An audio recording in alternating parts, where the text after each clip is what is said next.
Hi, my name is Porter Bagley, and I was a summer scholar with the Data Science Summer Institute, and it was fantastic.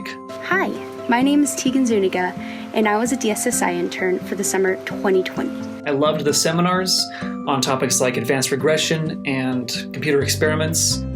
Although it was virtual, the experience was fantastic.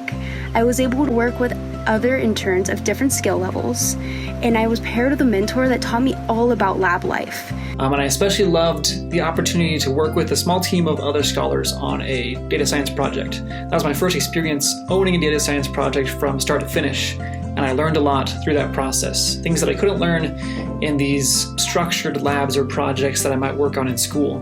There was even workshops where I was able to expand my data science skills and learn about future career opportunities.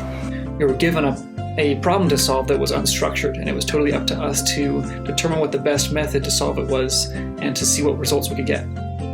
I would recommend this program to anybody who has any interest in the field of data science.